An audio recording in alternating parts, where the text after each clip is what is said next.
안녕하세요. 영화당 시간입니다. 저는 이동준입니다.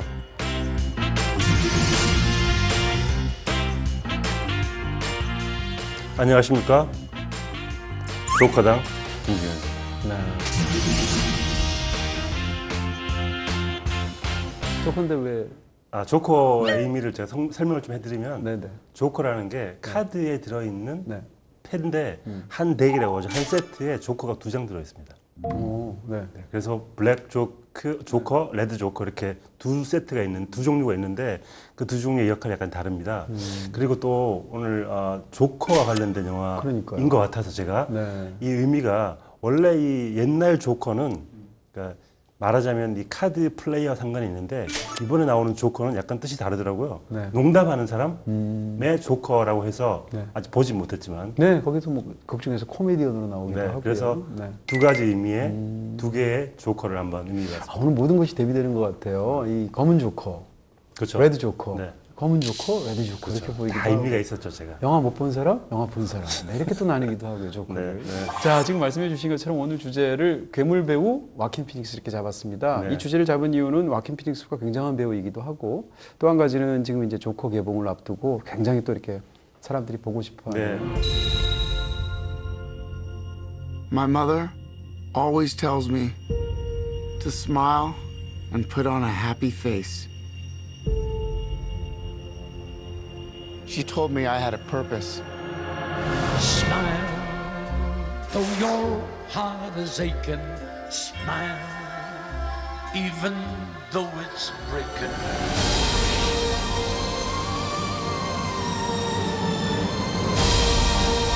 I used to think that my life was a tragedy.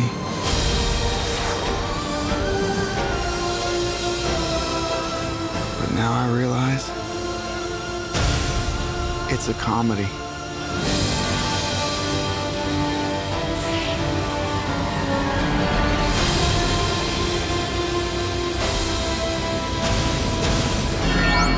If you just 자, 이 와킨 피닉스는 이제 뭐라고 그럴까요? 너무 배우 이미지가 강해서 사실 싫어하시는 분들도 좀 있는 것 같고 와킨 피닉스 자체가 유명해지게 된 것은 제일 처음에는 리버 피닉스의 동생이라는 걸로 유명해지기 시작했고요. 근데 이제 리버 피닉스는 이제 전설적인 어떻게 보면 갑자기 요절한 그런 스타였지 않습니까? 와킨 피닉스가 제대로 주목받은 건 제 생각엔 글래디에이터 때부터인 네. 것 같아요. 그렇죠. 저는 사실 기억나는 게 투다이포부터인데 어찌됐건 이 글래디에이터에서 이 코모도스 역을 맡으면서 아카데미에서 심지어 조연상 후보까지 올랐었죠. 그때부터 주목을 받기 시작했는데 그로부터 한 십수년간, 한 20년간 이 사람의 필모그래피를 보면 굉장하다는 생각이 듭니다. 저희가 한번 네. 다루기도 했었고 네. 그레이 감독 할 때 와킨 피닉스에 대한 얘기를 잠깐 하기도 했지만 맞아요. 이 투다이퍼 말씀하셨는데 저도 이번에 자료 찾다가 쭉 봤어요. 근데 투다이퍼에서 라디오를 두고 있는 그런 스틸 컷을 봤는데 정말 앳된 모습 그리고 글래디에이터에서는 약간 선병질적이고 좀 섬세한 느낌의 그런 얼굴에서 지금 요즘의 느낌 약간 거칠기도 한 이런 느낌을 보고 있으면 이 배우는 점점 자기가 표현할 수 있는 영역을 확장해 왔구나라는 네. 확신은 드는 것 같습니다. 그러니까 뭐라고 할까요? 인간이 갖고 있는 굉장히 어둡고 진한 감정을 가장 강렬하게 연기하는 그런 배우가 아닐까라는 생각을 하고요. 특히 저는 그런 생각이 듭니다. 사람이라는 게 굉장히 모순적인 존재잖아요. 인간이라는 모순을 참 잘 표현하는 배우인데 그 중에서도 이 자기 파괴적이라는 감정이 있지 않습니까? 네.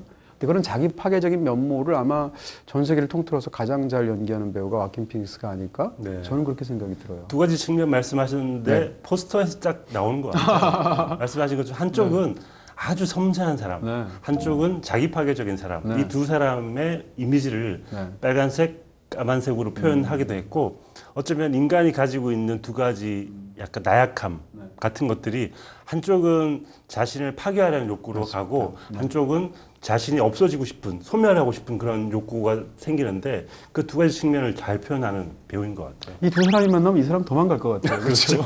저 사람 보자마자. 집밖에 안 나오죠. 글쎄요. 근데 사실 와킨 피닉스는 국제영화제에서는 상을 많이 받았습니다. 칸네 영화제에서 나무주연상을 받았고 바로 오늘 소개하는 작품이죠. 베니스에서도 또 나무주연상을 받은 적이 있죠. 마스터를 통해서. 근데 사실은 이게 뭐라고 할까 제도권하고 약간 불화하는 그런 스타일의 배우라서 아카데미하고 사이가 안 좋잖아요. 과연 내년 나무주연상은 어떨까? 굉장히 궁금해지는 그런 시점이고요. 네, 특히 저는 못 본 조커를 보셨기 때문에 네. 대단한 연기라고 저한테 계속 얘기를 하셔가지고 네. 조커를 보면 진짜 어떤 생각이 드냐면 아 진짜 저 사람 미쳤구나. 어떤 가장 그 좋은 연기에 대한 찬사의 의미에서 네. 그렇게 말할 수 있을 것 같은데요. 어찌됐건 오늘 약간 상반된 와킨 피닉스의 두 편의 영화를 갖고 왔습니다. 네. 어떻게 보면 조커에서 연기랑 상당히 흡사하게 보이는 영화 스토리는 완전히 다르지만 그렇게 느껴지는 영화 한 편을 가져왔고요. 사실은 이런 이미지가 강하잖아요. 네. 그렇지만 와킨 피닉스에도 이런 또 로맨틱한 면모가 있다 해서 정반대 얼굴로 네. 그녀 이 두 작품 갖고 왔습니다. 네. 오늘 제가 1분 브리핑 준비하면서 많이 힘들었습니다. 네. 와킨 피닉스의 어린 시절부터 네. 최근의 모습을 보면서 뭘 할 수 있을까 하다가 떠올랐습니다. 음. 예전에 제가 네. 톰 행크스 특집을 할 때 네. 톰 행크스가 네. 수염으로 자신을 표현한다라는 말씀을 드린 적이 있는데 이번에도 와킨 피닉스와 수염의 상관관계를 오. 조사해 왔습니다. 그러고 보니 수염 분장이 굉장히 많았던 것 같아요. 그렇죠. 보도록 하겠습니다. 네, 네. 와킨 피닉스. 네, 그래 봤는데 와킨 피닉스의 영화는 두 개로 나뉜다. 수염이 있는 영화와 수염이 없는 영화. 와킨 피닉스도 처음 듣는 얘기일 것 같아요. 수염이 없는 영화는 약간 섬세한 역할을 많이 했습니다. 아까 말씀드린 글래디에이터, 그녀. 네. 마스터. 그녀는 코스염이 있죠. 아 코스염 있구나. 네. 그리고 We Own the Night 같은 영화 보면 아주 섬세한 느낌의 외모를 표현할 때는 수염을 이렇게 장착을 하지 않습니다. 그렇지만 어떤 스타일의 캐릭터를 표현하기 위해서는 수염을 장착을 합니다. 네. 지금부터 퀴즈를 낼 테니까 네. 맞춰주십시오. 네. 여기에 수염을 장착했을 때 어떤 사람인지 어. 알아맞힐 수 있는지. 네. 자, 네.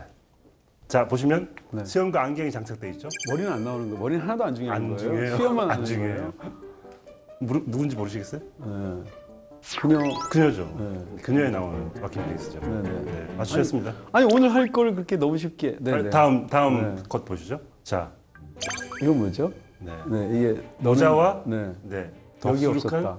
네, 난 여기 없었다의 저 수염, 네. 저 덥수룩한 네. 그러니까 현실 사회와 익숙하지 못한 네. 타협하지 못하는 수염 그리고 자신이 누군지를 가려야 하는 모자 저 두 개의 장착 아이템으로 완전 다른 사람으로 바뀔 수 있다는 걸 보여준 어떻게 사례입니다. 보면 이제 얼굴에서 보여주는 부분을 최대한 가린 거예요. 네. 자 다음 네. 네, 머리가 바람이 많이 불었나 봐요. 이거 뭐죠? 네, 이 영화는 막달라 마리아 네, 불황의 증인이라는 영화에서 예수 역할을 맡은 적이 있습니다. 와킨 피닉스가 네네, 못 이 예수의 봤어요. 네. 예수의 모습을 이런 식으로 약간 흩날리는 머릿결로 표현을 했더라고요. 재밌는 네. 또 이 수염과 머리 스타일이어가지고 네, 표현을 해봤고요. 네. 다음 네, 이건 뭐죠? 이 영화 모르시겠습니까? 네. 좋아하는 감독 영화인데 폴 토마스 앤더슨 영화인가요? 네. 마스터 얘기하시는 건가요? 아니요 마스터 이런 얼굴이 안 나오죠. 이니어런트 바이스 그렇죠. 얘기하시는 거군요. 인히어런트 바이스를 보면 수염이 약간 희한하게 이 턱 수염하고 코 수염은 없는데 옆에 고렛나루를 약간 과장하게 표현하고 머리를 약간 산발하는 형식으로 표현을 하고 있어요. 그래서 어쩌면 이 와킨 피닉스는 이 수염만으로도 어떤 사람인지 보여주고 싶어하는 사람인 것 같고요. 최근에 돈 워리 같은 영화에서도 맞아요. 실존 인물을 표현할 때 거기도 수염 많잖아요. 수염이 있다가 없다가 하거든요. 네. 어쩌면 와킨 피닉스에게 수염이라는 존재는 굉장히 중요한 친구 같은 자신이 변신할 수 있는 아이템 같은 게 아닌가 싶어가지고 이렇게 표현을 해봤고요. 네, 네. 마지막 컷입니다. 뭐 조커겠죠, 뭐. 조커입니다. 네. 조커 역시 어쩌면 수염 대신 자신의 얼굴을 다른 식으로 분장하는 방식으로 자신을 변신시킨다고 생각해 보면 어쩌면 이 전체 얼굴 전체가 수염 같은 존재가 아닐까라는 생각이 들어서 이렇게 여러 개의 아이템을 준비해봤습니다. 네, 진짜 참 숨가쁘게도 이렇게 멋진 것들을 참 수염수염하지 않고. 네, 거의 다 맞추셨어요. 아니요, 예수 아니 머리만 이렇게 없으니까 못 알아맞추겠는 거예요. 머리가 중요하시구나. 네. 저는 머리보다는 수염과 어떤 수염. 아이템을 중요하게 생각했는데 네. 역시 조커를 보시면 어쩌면 조커가 가지고 있는 이중성 같은 것들이 있는데 저는 영화를 못 봤지만 아마도 영화 속에서 타인이 되고 싶어하는 그런 욕망 같은 것들이 저런 분장으로 드러나지 않을까라고 예측해 봅니다. 네, 자 이렇게 또 명확하게 또 하시다 보니까 또 이렇게 쫙 수염으로 또 이 네. 와킨 피닉스의 어떤 필모그래피를 본 느낌인데요. 본격적으로 이제 두 편의 영화 보도록 하겠습니다. I'm gonna ask you some questions. How many are there? One guy inside the front door, second guy on the top floor.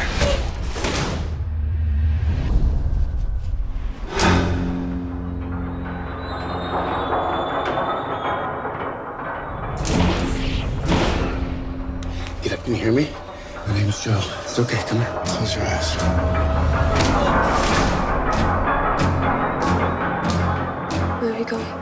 taking your dad. Where is she? It's okay, Joe. It's okay. 네, 먼저 소개해드릴 작품은 너는 여기 없었다. 네. 라는 작품이죠. 이번에 네. 처음으로 봤는데요. 네. 이런 영화 역시 또 약간 겁을 내면서 보게 되는데 이 영화에서는 폭력적인 장면이 많이 등장하긴 하는데 의외로 폭력적인 장면을 제외시키고 근데 한편으로는 이 와킨 피닉스의 얼굴을 보는 게 저한테는 약간 폭력적으로 느껴지더라고요. 이 사람이 가지고 있는 너무 트라우마를 강하니까. 직시해야 되니까 아. 굉장한 트라우마를 등에 지고 다니는 사람을 표현하는 배우 중에 와킨 피닉스만한 배우가 없는 것 같습니다. 뭐 어떻게 보면 마음에 지옥이 있는 사람인데 그 마음에 있는 지옥이 행동과 얼굴에 드러나니까 사실은 그것을 화면에서 대한다는 것 자체가 굉장한 이 관객 입장에서는 압력이 되는 것 같은 네. 그런 느낌이 있고요. 아까 잠깐 말씀드린 것처럼 물론 경우는 다르지만 조커에서 연기를 약간 떠올리게 하는 그런 부분들이 있습니다. 일단 조커에서 연기가 굉장히 강렬한데 이 영화에서의 연기도 굉장히 강렬하고요. 네. 그 두 편 모두 굉장히 현실은 억압되어 있는 어떤 남자의 얘기를 다루고 있고 특히 어머니의 어떤 굉장히 불우함, 좋지 않은 그런 불행한 상황이 결정적인 어떤 이야기로 네. 풀리기도 하거든요. After the tone, please leave a message. It's done. 한편으로는 후반부에 이 와킨 피닉스 연기를 보는데 약간 소름 끼치더라고요. 와킨 피닉스가 어떨 때는 굉장히 이렇게 호리호리하게 나오는 때가 있는데 여기서 굉장한 육중함 같은 게 있고 후반부에 옷을 벗고 혼자 흐느끼는 장면을 보고 있으면 이 사람이 가지고 있는 트라우마 그리고 아픔 그리고 괴로움 같은 것들이 이 살로 근육으로 뭉쳐져 있구나 그런 생각이 들더라고요. 어찌됐건 이 영화에 관한 이제 이야기들을 뒤에 어떤 그 자료들 같은 걸 찾아보면 와킨 피닉스는 노틀담의 꼽출을 또 생각했대요. 배역을 연기함에 있어서 그래서 네. 걸음걸이라든지 이런 것들을 많이 생각을 했다는 얘기를 하고요.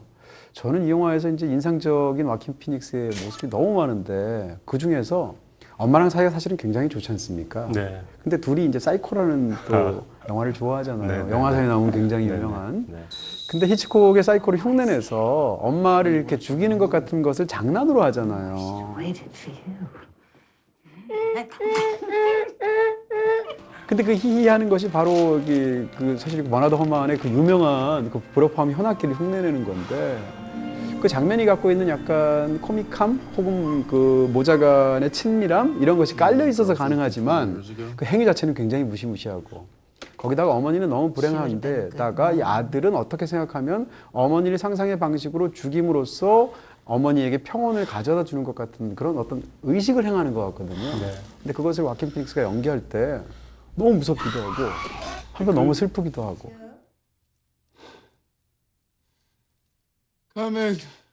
그러니까 이 영화 속에 사실 이 영화에 이제 상당히 많은 역설적인 부분들이 있을 텐데 어떻게 생각한다면 이 영화에서 이제 살인이 직업인 사람이라고 볼 수도 있잖아요. 네. 근데 살인은 어떤 면에서 본다면 자기 파괴적인 측면이 외부로 표출된 것처럼 영화에서는 보여요. 그 주인공은 스스로가 계속 자살 충동을 느끼지 않습니까? 이것이 약간 동전의 양면처럼 영화가 펼쳐지는 것이 굉장히 흥미롭다라는 얘기를 하게 되고 이 영화 전체는 굉장히 폭력적인 톤이지 않습니까? 반면에 정반대로 굉장히 영적인 부분들이 이 영화에 있어서 사실은 이 영화는 뭐라고 그럴까요? 보는 사람을 꼼짝마 이렇게 만드는 종류의 네. 어떤 강렬함을 갖고 있죠. 네, 이 영화 보는데 저는 뜻밖의 아저씨가 떠올랐습니다. 아저씨? 네. 아, 약간 네, 그런 비슷한 부분이 있네요. 소재가 약간 비슷한 뭐, 친구도 있고 네, 소녀를 구하는 한편으로는 면도 어떤 비슷하고. 대사가 떠올랐냐면 원빈씨가 이런 대사를 하잖아요. 너희들은 내일을 향해 살지만 난 오늘만 산다. 어쩌면 여기에 나오는 와킨 피닉스가 맡은 역할이 그러네요. 정말 오늘만 사는 사람이거든요. 어쩌면 누군가를 죽일 수 있는 사람은 자기의 미래를 꿈꾸지 않기 때문에 가능한 일이거든요. 나는 죽어도 괜찮아. 나는 여기가 끝이야.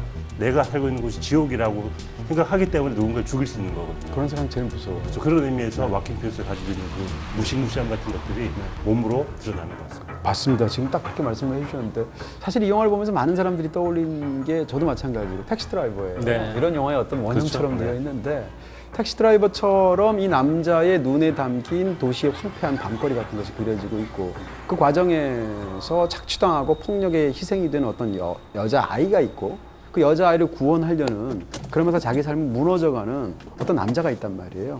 그런 이야기를 다룬다는 측면에서 비슷한 측면이 있을 텐데요.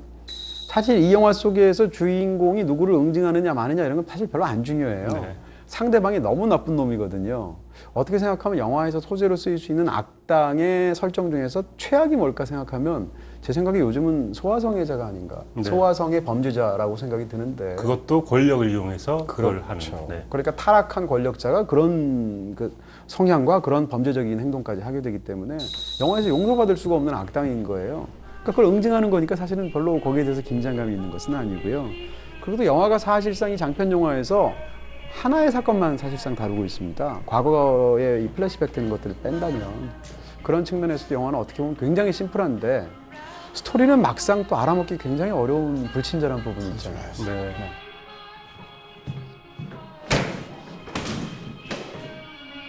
어떻게 보면 이 영화에서 다루고 있는 것은 어떤 사건의 사실이 아니라 심리적인 진실을 다룬다. 맞아요. 이렇게 말할 수 있을 것 같고요. 여기서 펼쳐지는 이야기보다 이 남자가 그동안 누적되어 왔던 이 남자의 고통스러운 어떤 경험들, 기억들, 그리고 지금 앞에서 이 남자의 어떤 사명감, 그러면서 이 남자가 끊임없이 싸워야 되는 자기 파괴적인 어떤 충동, 이런 것들을 다루는 그 마음의 풍경인데 이 풍경이 굉장히 일그러지고 왜곡되어 있지 않습니까? 그걸 그려내는 게 영화가 이제 집중적으로 다루어지게 되는데 네. 사실은 과거만 파편적으로 나오는 게 아니라 현실도 스토리텔링을 관객이 잘 알아먹게끔 쉽고 친절하게 보여주지 않아요. 네. 어떤 면에서 보면 이 남자의 현재도 이 남자의 과거 못지않게 파편적이고 부서져 있는 것 같은 느낌이 드는데 영화가 그런 것들을 굉장히 감각적이면서도 깊게 보여주고 네, 있죠. 그런 데는 아마도 음악을 맡은 조니 그린우드가 맞아요. 약간 좀 네. 불협화음 같은 맞아요. 정체를 알 수 없는 기묘한 사운드로 이 남자의 심리를 잘 반영을 하는 것 같고요. 이 영화 보면서 드는 이미지는 인간의 육체란 어쩌면 강하구와 비슷할 것 같다. 어떤 의미에서? 계속 떠내려온 것들이 집약되어서 쌓이는 장소 같은 것들이 있을 텐데 거기에 하구가 어쩌면 현실이고 과거라는 어떤 집정물들이 쌓여있는 곳이 강하구의 모습 같은 게 아닌가라는 생각이 들어서 이 남자의 몸이야말로 강의 하구 같은 그런 현실을 가지고 있는 몸인 것 인간의 같아요. 몸이나 기억 자체가 그 사람의 역사이지 않습니까? 그렇죠. 그 모든 것들이 퇴적되어 와서인지 그런 모습들을 보여주는 걸 텐데 어쨌건 영화에서 보면 이 남자는 현재를 살아서 현재에 지금 어떤 급박한 사건을 해결해야 돼요. 이 소녀를 구해내야 되는 건데 네. 근데 이제 그러는 과정 속에서 현실의 어떤 걸 볼 때마다 그것이 촉발시키는 비슷한 모티브의 과거의 자기의 트라우마가 계속 끼어드는 거죠. 그래서 과거가 계속 이렇게 찌르는 것처럼 틈입하게 되는데 이 남자의 죄책감은 말하자면 어떻게 생각하면 세 가지 정도의 경험이 극중에 있었던 것 같아요. 자세히 설명되지는 않지만 한 가지는 어린 시절 학대 경험인데 네. 어머니도 같이 그 아버지한테 학대를 당했단 말이에요. 근데 자기가 숨어 있으면 자기 대신 아버지가 엄마를 때렸단 말이에요. 그런 측면에서 내가 숨어서 아빠의 학대를 피했기 때문에 엄마가 학대당한 것이 아닌가에 대한 죄책감을 갖고 있단 말이죠. 엄마를 구원하지 못했다는 그러니까요. 바로 그런 이유 때문에 더 소녀한테 집착하는 부분도 있고요. 네. 또 한 가지는 뭔가 하면 이제 아프가니스탄에 참전을 했는데 어떤 한 소녀한테 자기는 작은 친절을 베풀었는데 그게 너무 잘못돼서 그 소녀가 죽어버리는 결과가 생겼단 말이에요. 그랬을 때 나의 행동 때문에 그 소녀가 혹시 죽은 것이 아닌가? 당연히 이제 그런 부분이 촉발은 된 건데 그런 부분에서 이제 굉장히 끔찍한 죄책감이 있고. 그 사건 역시 굉장히 파편적으로 드러나 있어서 그러니까요. 정확한 무슨 의미를 알 수 건지를 없지만 없죠. 네. 그 마지막으로 세 번째는 이제 FBI에서 근무할 때였는데 거기서 사실은 이제 범죄 현장을 급습해서 해결을 하려고 했던 건데 그 과정에서 조직원들이 그 아시아의 소녀들을 희생시킨 끔찍한 또 사건이 있게 되죠. 그러니까 이 세 건 모두 본인의 의도하고는 달리 본인의 행동 때문에 또 다른 희생자가 낳게 되는 그런 일들을 당해서 이제 죄책감에 시달리는데 이것이 바로 이제 현실에서 이 소녀를 구해내야고야 말겠다는 어떤 삶에서의 어떤 그 순간의 가장 중요한 목적이 되죠. 사실 이 영화에서 대부분의 경우는 현재도 그렇고 과거도 그렇고 굉장히 파편적인데 네. 그러다 갑자기 결정적으로 적들과 싸우는 장면이 CCTV 화면으로 나옵니다. 그 장면 정말 명장면이죠. 명장면이에요. 네, 와. 굉장히 명장면인데 여러 가지 의미에서 그렇습니다. 일단 왜 그런가 하면 우리는 이 남자에게 정확히 무슨 일이 일어나는지를 계속 모르면서 이 남자의 심리적인 진실을 이렇게 엿보는 것 같은 감각으로 영화를 계속 봤어요. 근데 CCTV에서는 그게 아니라 완전히 뚝 떨어져서 그동안의 심리적인 진실은 클로즈업에 가깝게 보다가 갑자기 롱쇼트로 보고 그동안의 심리적인 진실은 컬러로 보다가 CCTV 화면은 흑백이니까 거기서는 또 흑백으로 보게 되고 그리고 결정적으로 이제 그 장면들은 이제 두 가지가 서로 이렇게 대비되는 의미에 쓰였다는 건데요. 그래서 이제 그 장면이 굉장히 인상적이다 이런 말씀을 일단 하게 되죠. 저는 그 장면이 한편의 시라는 생각이 드는데요. 폭력적인 시 같은데 네. 그 장면을 배경 음악이 흐르고 있습니다. 그 음악이 흐르는 대로 음악에 맞춰서 화면을 편집할 수도 있죠. 음악이 끊어지지 않게. 네. 하지만 계속 음악이 중첩됩니다. 네. 음악이 겹치기도 하고 떨어지기도 하는데 어쩌면 우리가 보고 있는 이 현실 혹은 CCTV라는 이 현실에서 어떤 식의 현실은 뚝뚝 끊어지기도 하고 중첩되기도 한다는 표현 같은 것들을 그런 식의 리듬감으로 보여준 것 같아서 굉장히 인상적이더라고요. 맞아요. 네, 맞습니다. 그 CCTV 장면이 사실은 스타일뿐만 아니라 내용적으로도 굉장히 중요하다는 생각이 드는데 네. 우리가 타인에게 범죄가 일어나는 장면을 보는 방식이 일반적으로 CCTV의 방식인 거예요. 실제로 이렇게 보도가 되기도 하고. 근데 이 타인의 범죄가 굉장히 끔찍하면서 우리가 이입을 하는 경우도 있긴 하지만 CCTV 특유의 어떤 메마른 것들이 있고 타인에게 일어나는 끔찍한 폭력이 사실은 나한테 일어나는 것처럼 느끼지는 않잖아요. 그렇죠. 그런 면에서 어떤 그 객관적인 시선이 갖고 있는 차가움 같은 게 있단 말이에요. 반면에 이 남자의 심리적인 진실을 보여주는 그동안의 경험들은 영화가 계속 파편적이긴 하지만 우리를 강하게 몰입하게 만들었던 부분들이 있다는 거죠. 그래서 이런 부분이 대비가 되고 있다는 걸 얘기할 수 있고 네.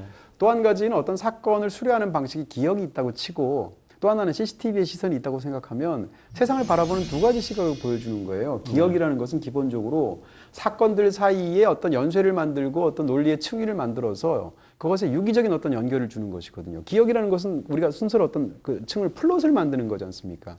근데 CCTV는 플롯을 만드는 게 아니고 그냥 스토리를 만드는 거예요. 네. 그래서 뚝뚝뚝 그 장면을 보여주니까 이것은 그냥 물리적인 이어붙임에 불과하단 말이죠. 그런 면에서도 이 두 가지 영상이 갖고 있는 대비들이 사실은 굉장히 중요한 의미가 있는 것처럼 느껴지죠. 이 주인공 와킨 피닉스가 연기한 주인공은 어쩌면 인생의 가장 큰 과제가 뭐냐고 물어보면 타인의 고통일 것 같아요. 어린 시절부터 타인의 고통에 나는 어떻게 반응해 왔는가일 텐데 정말 대단한 장면들이 몇 개 있는데 피가 얼굴에 튀기는 장면이 있습니다.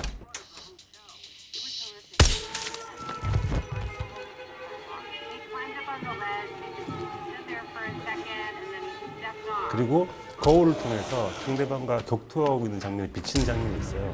그리고 죽어가는 한 남자의 손을 잡아주는 장면이 있습니다. 근데 그 장면을 보는데 이 남자는 마음속이 지옥이지만 누군가의 고통을 이해하고자 노력하는 사람이기 때문에 그래서 후반부의 마지막에 결말에 이르는 아주 미세한 해피엔딩이 허락된 것이 아닌가라는 생각이 들더라고요.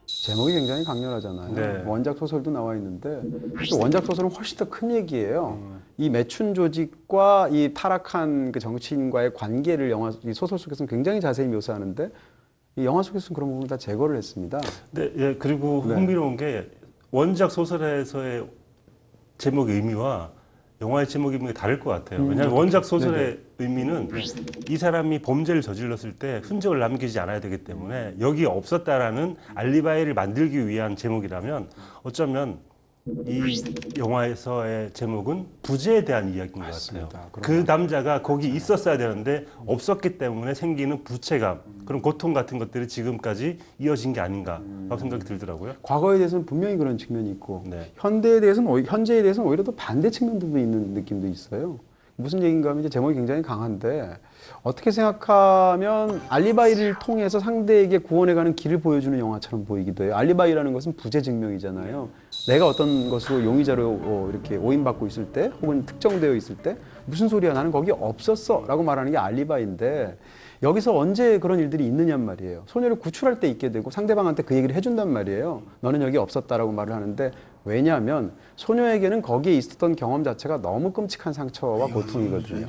그런데 이 조라는 남자의 과거도 사실은 과거에 끔찍한 일들을 겪었는데 예를 들어서 아버지한테 학대를 당하면서 피해서 옷장에 숨어 있을 때 얘가 계속 원했던 것은 무엇일까? 나는 여기에 제발 없었으면 좋겠다라는 마음 아니겠습니까? 네. 그런 면에서 소녀의 마음하고 그대로 통한다고 볼 수 있고요. 그런 것을 영화의 초반에 굉장히 파편적인 어떤 이미지를 겹치면서 보여주는데 시작하는 걸 보면 한 소녀가 15부터 시작해서 카운트다운 숫자를 역산해서 이렇게 내려오는 그런 어떤 방법을 보여줍니다. 그러다가 갑자기 또 다른 목소리, 남자의 목소리가 들리면서 아마 조의 목소리겠죠. 조는 이제 43부터 카운트다운을 하게 되는데 이게 이 두 사람의 나이처럼 느껴져요.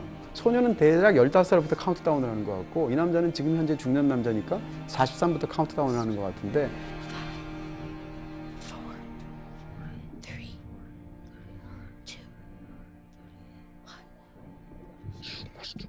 이 카운트다운은 결국은 어디를 향하느냐? 0을 향한다는 거죠. 그러니까 이 카운트다운의 목적은 없음을 원하는 어떤 희구함이 있는데 그 이유는 뭔가 하면 지금 내가 여기 있는 게 너무 고통스러우니까. 다시 말해서 너는 여기 없었다라는 말은 너는 여기 없기 때문에 다른 곳에 있을 수 있다라는 뜻도 되기도 하고 그러면 그것에서 너는 비로소 구원받을 수 있고 사실은 나도 그러고 싶다라는 마음이 들어가는 거죠. 네. 그런 면에서 굉장히 중요한 부분이 아닐까. 이 제목 하나 가지고 맞아요. 한 몇 시간 토론할 수 있을 맞아요. 것 같아요. 이게 만약 부채이냐 아니면 누군가에 대한 질문이냐 이런 걸 가지고도 어쩌면 이 조라는 사람의 마음을 해석해 볼 수 있는 여지가 있을 것 같습니다. 맞습니다.